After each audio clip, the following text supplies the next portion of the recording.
Hey guys, this is your host, Franziska Weinheimer, and welcome back to the Hikers Anonymous podcast. On this podcast, I help share people's inspirational stories about how hiking, backpacking, and the outdoors changed their lives. If you have an inspirational story about how the outdoors positively impacted your life, please send a short synopsis to hikeoregon@hikeoregon.net and put in the subject line podcast guest. Today I'm talking with Troy, who sustained a traumatic brain injury from a car accident, and he was told that he was never going to be able to walk again. Now he is an avid hiker and has even hiked 420 miles of the Pacific Crest Trail. To hear more about his incredible journey, keep listening. Let's go, man. Let's help people. Awesome. Well, thank you so much for coming on here, Troy, today. I would love to start off with knowing your backstory, your history with the outdoors. Were you outdoorsy as a kid with your family? Combination of the two. We were more so in the city and the suburbs growing up, but my mom's dad had a farm, and we would go there frequently. So even as a young boy, I was out there fishing, and as I got older, got into hunting. So we were always in the woods when we could. That was like a family retreat to get out of the city. Yeah, awesome. Where did you grow up in the city? Born and raised in Southern Virginia, so I'm an East Coast boy. Okay, awesome. What was your favorite thing about the outdoors when you were a kid? Just being in nature, it's in hindsight. I didn't, of course, being a little kid, never realized, but it's been my sanctuary. Through life experience, discovered that I am a childhood brain injury survivor. So I've been kind of a little different, and nature has always been sanctuary. So growing up, being taken out to my grandfather's, or even when we were in the city, I remember finding outdoor sanctuaries like a creek, and I would just go dive into the creek and flip rocks over, and, salamanders and crayfish, and all that fun outdoor stuff. Awesome. So what uh life events happened that kind of led you away from the outdoors? Well, I guess as I got older, I was fortunate enough to attend college, and getting caught up in all that in school, partying, all the distractions of college. But I do remember one of my first car camping tent adventures with me and a couple buddies and our girlfriends. We went out in the woods, campfire, drinking, smoking. After college, me and some buddies moved out west or to the southwest of Arizona. We car camped and tent camped, sightseeing, played the tourist all the way out. And those experiences, being outdoors in nature, have always been a relief, the sanctuary. Outdoors, away from the noise and chaos of cities. What brought you to Oregon? Well, I had a near fatal car accident, truck versus tree, tree versus headbutt, back in 2005, and it left me disabled with brain injury. I moved to the West Coast. I was actually headed to California, but I was determined to become a cannabis patient because I knew in experience in the past that when I smoked, I felt better. I didn't know why. Well, anyway, I moved to the West Coast. Coincidence after coincidence kind of kept me in Oregon, and the cannabis literally saved my life, and I'm still here to enjoy the outdoors and the sanctuary, the therapy the outdoors brings to my brain injury. That's incredible. Yeah, when I was reading your story, you said you were in the hospital for 3 months.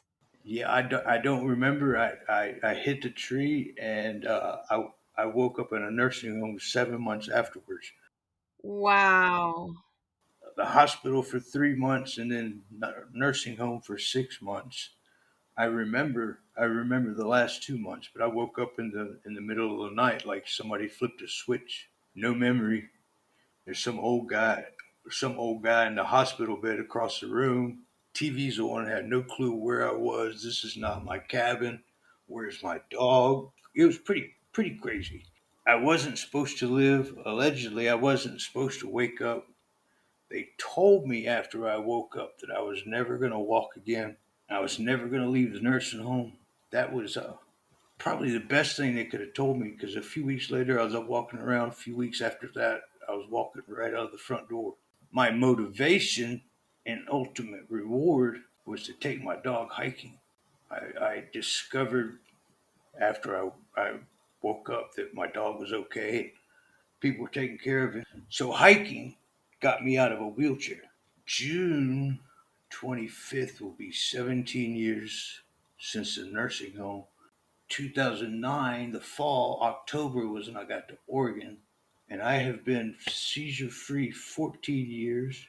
I've been pill free from the nursing home 17 years.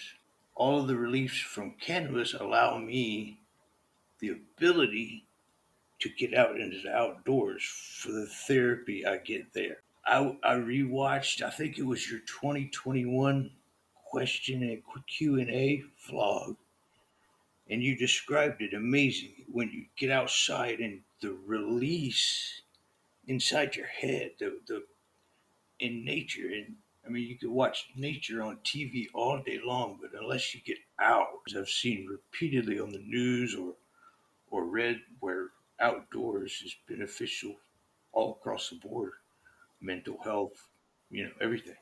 Yeah, physical health, mental health, pretty much everything. Yeah. I also reread here that you hiked 420 miles of the PCT. Tell me about this. I think it was 2014. I saw a National Geographic special about the PCT, and I was like, all right, well, I got to do that. Well, turns out after research and my abilities for my brain injury and whatnot, and that's kind of reaching it. So I gave up on that question for just a brain fart. I don't know. Maybe I smoked too much one day. I was like, well, I'm gonna do something different. And I came up with it was the Hiker X 420 project. And my goal was to hike 12 miles a day, 6 days a week, 6 weeks. And it was leading up to the 10-year anniversary of my accident. So to celebrate, commemorate my accident, I was attempting this adventure to promote brain injury awareness and the 420 specifically to make a statement on the benefits of cannabis to my brain injury. So anyway, I did. I got dropped off at Highway 99 right by Callahan. I hiked 210 miles north and then back 420 total.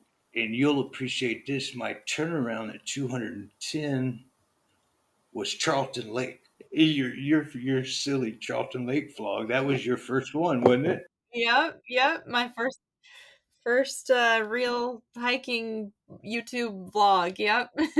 And of course, you being in Oregon is part of the reason I kind of gravitated to your YouTube vlog. So, but check this out. I just got online a year ago. I have been offline for 13 years because of my condition. I had no clue.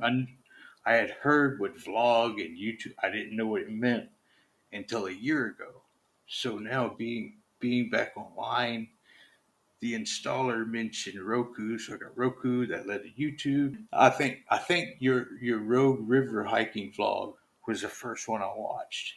And then all this time I spend too much time watching YouTube, but I've become a YouTube viewer, but now it led to this. So here we are. That's amazing. I feel like you had some benefit of not knowing what all this was.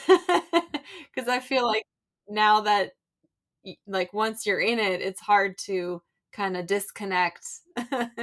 Yeah, it's been overwhelming because it's just a lot to comprehend. And over those 13 years, all I would do is just go to like the local internet cafe or the library, check my mail, read the news, weather, get the hell off of it. Because I discovered that technology can give me headaches, and when you live with headaches, you try to avoid shit. Yeah, understandable. So, but anyway, it's a journey. I've been online for a year, and now we're here, and Amazing, amazing. How has the outdoors helped shape you into the person you are today? It's the whole, for me, it's always been, like I mentioned, a childhood brain injury survivor, and I never knew it then, but I always gravitated to the woods, and now it's even more important because that release of my the brain conflict when I'm out in the woods is there. Last year, after I moved to town, I went exploring on a drive. I ended up at Graves Creek at the Rogue River and discovered that was the beginning of the Rogue River hiking trail. And then I kind of wanted to hike that trail because I'd already done the PCT, yada yada. So I spent a considerable amount of time getting back in shape last year so I could accomplish that. Caught freaking COVID in August, and it didn't really, that wasn't too bad. But the long COVID kicked my ass at the end of the year. Then we had that fire that shut down that whole area, that forest fire last year, the Rum Creek fire. So that kind of, I didn't get to hike that trail last year. So recently, getting back in shape, hiking 3, 4 days a week, so I can do that. That'll be really fun. Spring is like the best time to hike the Rogue River Trail. Well, I was out hiking. We have some local trails here. It's 500 acres and has 10 miles of trails in it. It's just a sanctuary for me. But all the spring flowers are starting to bloom over there. It was a treat. Yeah. Oh, amazing. They're not quite out here yet, but I imagine Southern Oregon, you get them a little bit sooner than we do Yeah, here. probably so. Hell, they're calling for 90, low 90s on Friday. It's gonna be summer on Friday for a minute. Oh my gosh. Yeah, That's crazy, yeah, and then it's gonna be considering back. we haven't gotten any warm weather. I know it's been 50 degrees for 3 months up until like a week ago, and now it's gonna be 90 something. So I guess another question I have is how has your hiking journey changed from the beginning? Whether that be like before your accident or after your accident to now. Let's see. I guess before my accident, when I lived in the Southwest, I lived about 30 minutes south of Sedona, Arizona. Yeah, I could sit outside my buddy's little town called Cottonwood, and I could sit out in my backyard and smoke a bowl, watch the sunset over Sedona. Anyway, my favorite thing to do is I worked in construction, so I'd get up. We'd start real early to beat the heat and get off work at like 2. I'd run home, grab my dog, and go for a drive out into the desert. Park the Jeep, try to hike to the top of a mesa, smoke a bowl, watch the sunset. So those were just hikes to get out and exercise. But now it's more because of the therapy for my brain injury. Before it was just that was something that was my thing. That was fun to do. My favorite thing to do is take the dog hiking. I forgot. Chase, Chase, Chase, Chase the Eco Doggy. It's the only vlog I've ever done, but it's on YouTube. I got a little skit about him picking up trash. Oh, that's cute. Yeah, it drives me insane to be on a trail and find litter. It's just bonkers. So I've for decades been picking up other people's crap. Well, anyway, my dog got into it. I could be hiking and there'd be a bottle and I could point to it and be, Chase, go get that, fetch that trash, and he'd bring it back to me. So anyway, there's a little skit on YouTube that people might find amusing. Oh, that's fun. What are some lessons that you've learned through being in the outdoors or even just through backpacking maybe? You gotta just go do it. Yeah, like I said earlier, you can watch it on TV all day long until you get out and you can experience it. It's like the other maybe a month ago, I was out of the trails hiking, just stopped. It was I just that release of my brain problems, that that conflict in my brain just released, and I was listening to nature breathe, all of it, the birds, the wind, listening to it was a warm day, so the frogs were chirping. Just experience, just the weight lifted. Amazing. One of my favorite things about Southern Oregon is the amount of birds you guys have down there. Is it different than where you are? I guess. I feel like it is. I notice it every time I hike in Southern Oregon. I I'm hiking down the trail and I'm just like overwhelmed by the sound of the birds that we just don't get as much of here for some reason. And I love it. It's incredible. It adds so much to the hike. I'm It like, wow. it truly does. It truly does. Instead of a dead silence, which I have, more so I guess in like the burnt forest fire places. I noticed that as well. Yes, an eerie silence for Yeah, sure. Yeah, yeah, because you're not eerie. hearing, yep, you're not hearing the wind in the trees because the trees are burnt. There aren't animals out. Yeah. What's currently one of your favorite things about going outside, hiking, backpacking? Hiking. I haven't been on a overnight backpacking trip since my charity hike, but day hikes all the time, and that's to stay in shape. My cannabis therapy to allow me to function enough to get out and get to the therapy in the woods. Amazing. So the Rogue River trip will be your first backpacking since the PCT? Yeah, that's the plan right now. Whether I can get it done here soon or in the fall. Yeah, definitely don't go like after mid-June. Oh no! Oh, it'd be way too hot. Yeah, yeah. That's one of my symptoms is I can't be out in the summer sun or heat. I just get instantly sick and debilitated. So I couldn't even consider that in the summertime. I'd have to be on the coast or up in the Cascades if I were to do any summer hiking.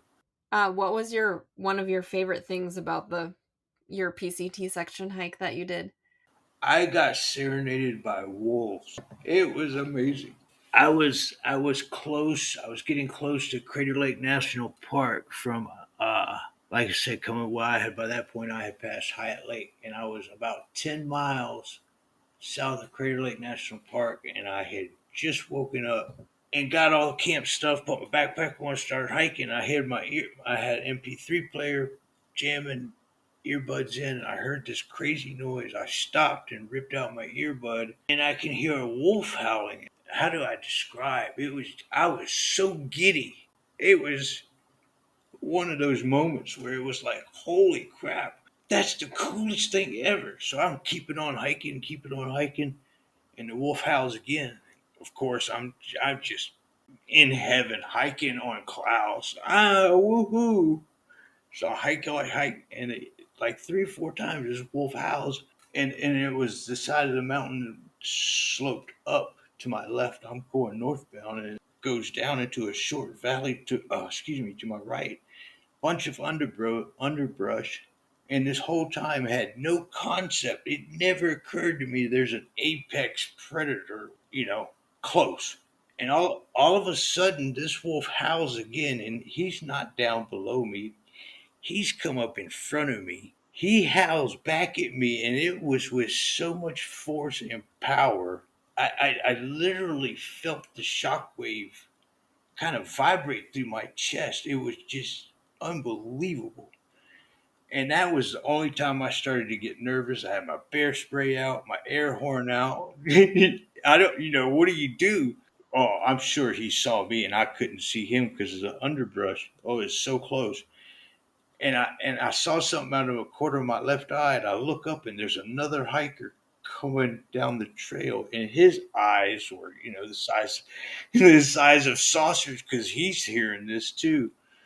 And we got together and started talking, and evidently that scared the wolf off. He howled like one or two more times, each one further in the distance. And then about a week later, I guess I was like 20 miles north of Crater Lake, and it was the middle of the night. I remember waking up and seeing my wristwatch said 1:14 in the morning, and as I'm trying to go back to sleep, a wolf starts howling. So I'm 20 miles from pavement. There's nobody around. I got I got bear spray and an air horn. What the hell do you do? Fortunately, I didn't get attacked, but I didn't go back to sleep. That. When there's an apex predator within shouting distance, and you're in a tent. I think I developed quite a realistic phobia of getting attacked in my tent while I sleep at night. that was probably my favorite part. So getting cheered on by Mother Nature. Yeah, wow, incredible. Yeah, that Southern Oregon wolf pack has grown quite large. That's what they say. This was yeah. I don't. I only heard one wolf. I don't know whether it was a lone wolf or, but anyway, What is a message you would like to share with the listeners? everybody knows to don't drink and drive. Cannabis saved my life. I'm still able to get out and hike. Multi-symptom remedy for multi-symptom mental fucking misery. Excuse my Tourette's. When you can defy the odds and prove them all wrong, I was told I was never going to walk again. And with the assistance and the relief, And not having to be on, you know, pain pills or anything like that, because while that might take away the physical pain, it adds so much misery to your life. I would have never. I was ready to give up, man. I literally, I came really close to dying in my accident, but I was at a point where I was ready to give up. Where I mean, I had the barrel of my 9 millimeter up against my head, ready to give up because of the discomfort from the brain injury. That ultimately led to me moving out west to become a cannabis patient because I knew it would help. I just knew, and that was my last hope. That was my only hope because I knew the pills didn't work. And as a wild, crazy young man, my younger self, he wasn't very smart, but he experimented. And except for sticking a needle in myself, I've done just about everything. It's pretty crazy to be alive and witness the revolution, the awareness of brain injuries finally coming about. The NFL helped with that with the concussions, and that's part of my brain. I registered my brain to be studied for the CTE, football player disease. When I pass away, my brain's registered to be studied at Boston University. I don't even think I even mentioned that. Out of my accident, I was researching on the internet my condition. I went for years and years and didn't know my condition had a name. I, I moved to Oregon, found out my condition had a name. Doing research on the internet is when I discovered I'm looking at traumatic brain injury frontal lobe symptoms. And during that internet search, it occurred to me that was my whole life right there on the screen. And that ultimately led to, I guess, I suffered at the time retrograde amnesia, like I couldn't remember everything, bits and pieces. But knowing the symptoms is what helped me discover from my youth that I have been in a conflict with my brain and brain injury. Interesting. Yeah, so I bet you that helped kind of realize things from your childhood and your past that you were like, why was I having such a hard time with this? And Absolutely, because of you know, everybody's brain is different. Everybody's brain injury is like a fingerprint. They're different. But when you hit your head and your wires get crossed, sometimes the side effects aren't always positive. yeah. Did you ever ask your parents what may have happened when you were a child? The accident at daycare, and I got knocked out. I still have the remnants of that knot on my forehead. And my doctors confirmed that because I suffered that head injury when I was so young, it made it more, I guess you could say it was easier or more prone to suffer. It didn't take as much effort for me to suffer another concussion. I remember playing pee wee football. I was 9 years old, lived in Hawaii.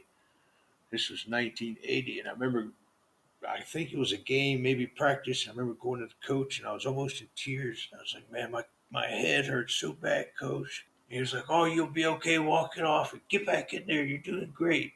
And now, in hindsight, you can't walk off a concussion. Thank you so much for coming on here, Troy. I'm flattered and honored. I don't know whether I got the message across, but brain injury awareness, prevention. I think it was great. Hopefully, we can help somebody, man. That's the whole point of everything.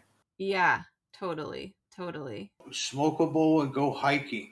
I hope you enjoyed today's episode. Again, if you have an inspirational story about how the outdoors positively impacted your life, please send a short synopsis to hikeoregon@hikeoregon.net and put in the subject line podcast guest.